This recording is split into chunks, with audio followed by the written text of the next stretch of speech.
வணக்கம். இன்றைய நாள் 2ஆம் திகதி மே மாதம் 2026 சனிக்கிழமை. செய்திகள் வாசிப்பவர் பிரியாளவன். மலேசிய தமிழின் பிரதான செய்திகள். முதலில் தலைப்புச் செய்திகள். கைது செய்யப்பட்ட 22 பிக்குகள் இன்று மீண்டும் நீதவான் நீதிமன்றத்தில் ஆஜர். டெங்கு நோய் காரணமாக இதுவரையில் 12 பேர் உயிரிழப்பு.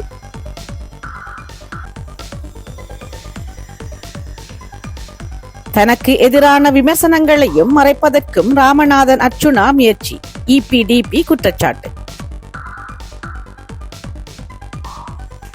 தையிட்டியை வைத்து அரசியலை தக்க வைக்க முயற்சிக்கும் வடக்கு தலைவர்கள், அமைச்சர் பிமல் ரத்நாயக்க. யாழ் செம்மணி மனித புதைக்குழியில் மேலும் 3 மனித எலும்புக்கூடுகள் அடையாளம்.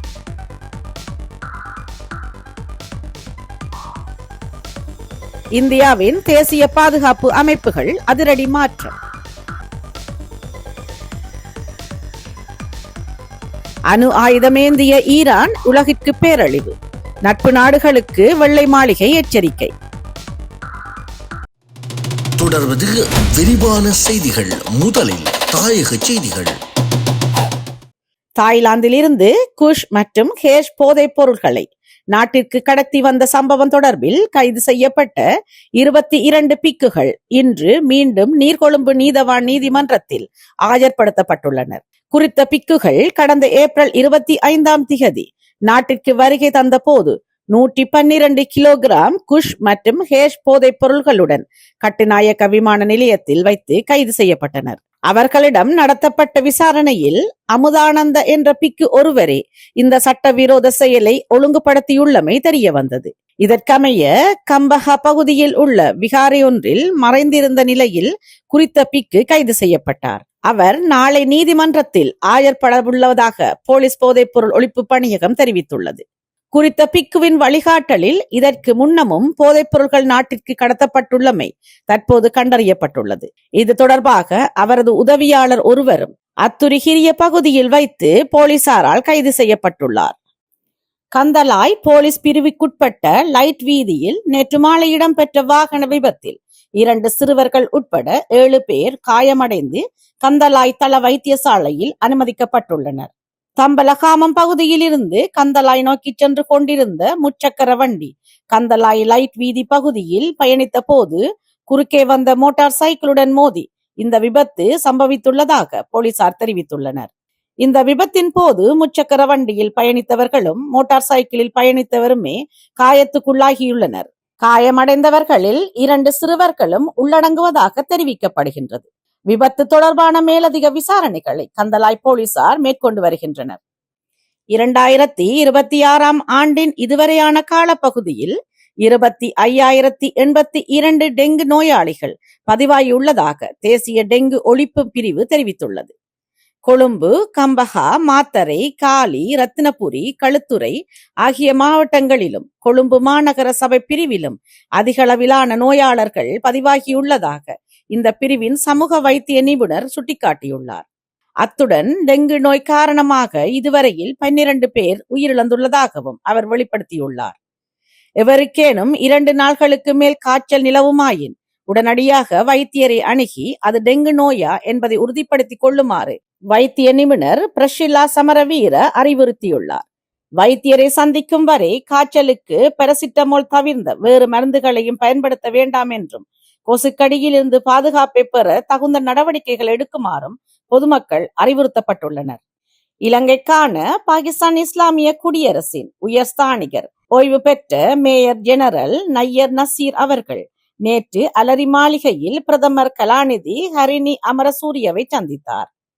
டிட்வா சூறாவளியை தொடர்ந்து பாகிஸ்தான் அரசாங்கம் இலங்கைக்கு வழங்கிய தொடர்ச்சியான ஒத்துழைப்பு மற்றும் உதவிகளுக்காக பிரதமர் இதன்போது தனது நன்றியை தெரிவித்தார். அத்துடன் கல்வி, சுற்றுலா மற்றும் விளையாட்டு போன்ற முக்கிய துறைகளில் ஒத்துழைப்பை மேலும் பலப்படுத்துவதன் முக்கியத்துவம் குறித்தும் இதன்போது கவனம் செலுத்தப்பட்டது. இருதரப்பு உறவுகளை பலப்படுத்துவதில் இலங்கையின் அர்ப்பணிப்பை மீண்டும் உறுதிப்படுத்துவதும், இரு நாட்டு மக்களுக்கிடையிலான தொடர்புகளை மேம்படுத்துவதும் ஒத்துழைப்புக்கான புதிய வாய்ப்புகளை உருவாக்குவதும் இச்சந்திப்பின் அடிப்படை நோக்கமாக அமைந்தது.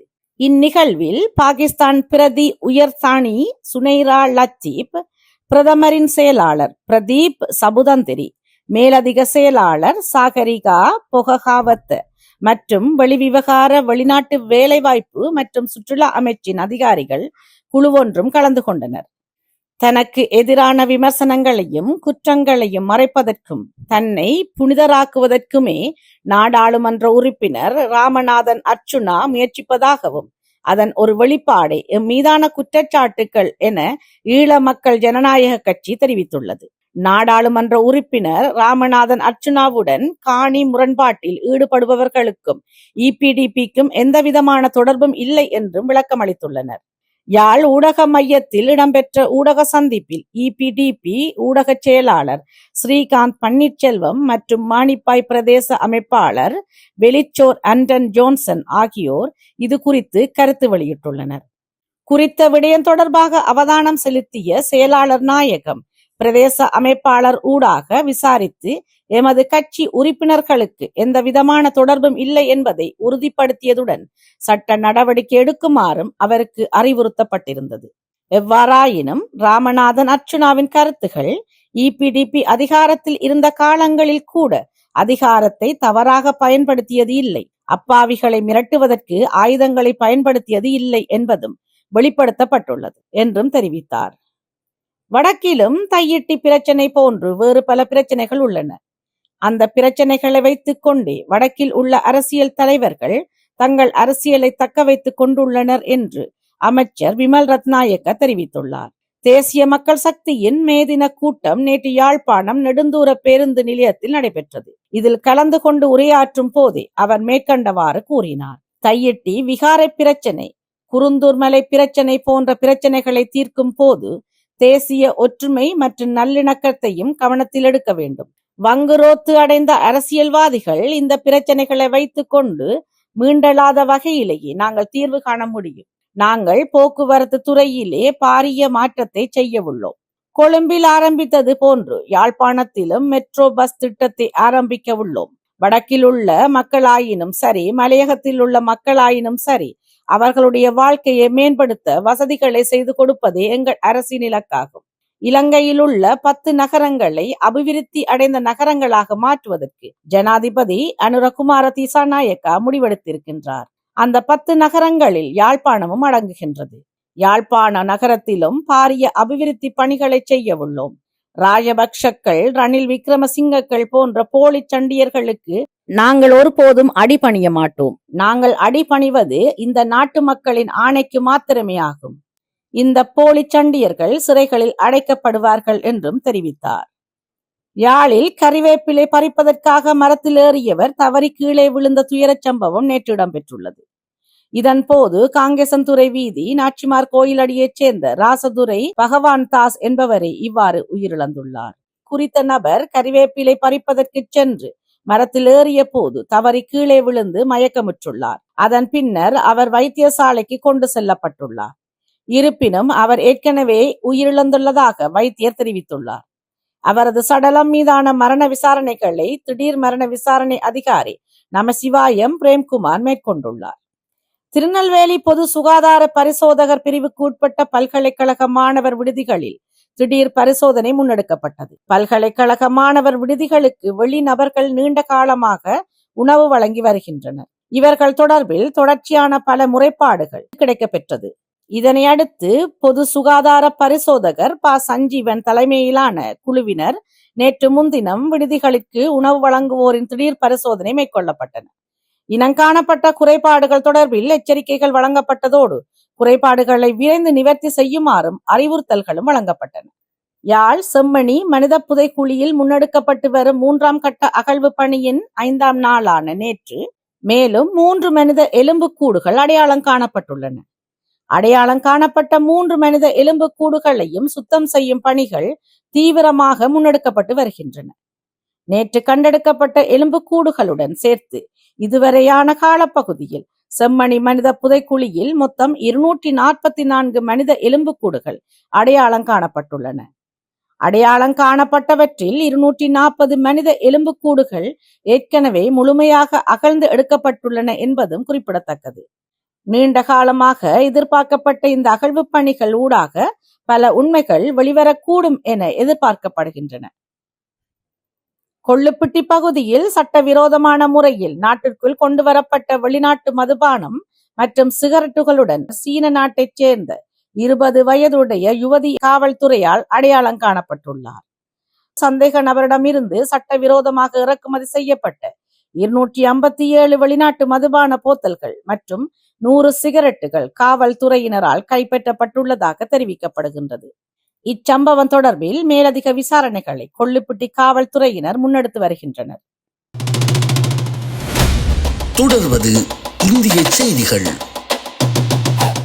இந்தியாவின் தேசிய பாதுகாப்பு அமைப்புகள் நாட்டின் பாதுகாப்பை வலுப்படுத்தும் நோக்கில் எதிர் உளவுத்துறை கவுண்டர் இன்டெலிஜென்ஸ் CI நடவடிக்கைகளை முன்னுரிமையாக எடுத்துள்ளன. குறிப்பாக வெளிநாட்டு உளவுத்துறை செயல்பாடுகள், அவற்றின் வலையமைப்புகள் மற்றும் இந்தியாவில் செயல்படும் முகவர்கள் மீது தீவிர கண்காணிப்பு மேற்கொள்ளப்பட்டுள்ளது.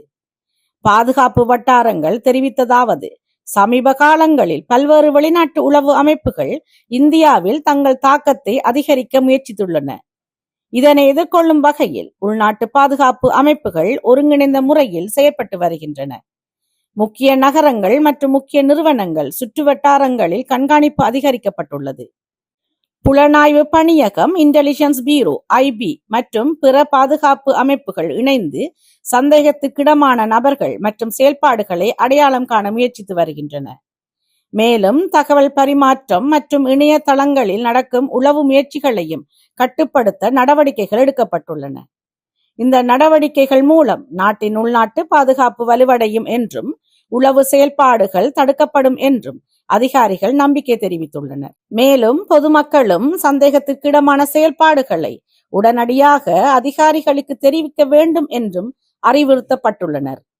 தேசிய பாதுகாப்பை உறுதிப்படுத்தும் இந்த முயற்சிகள் தொடர்ந்தும் விரிவுபடுத்தப்பட்டுள்ளதாகவும் எதிர்காலத்தில் மேலும் பல நடவடிக்கைகள் மேற்கொள்ளப்படும் என்றும் அதிகாரிகள் தெரிவித்துள்ளனர்.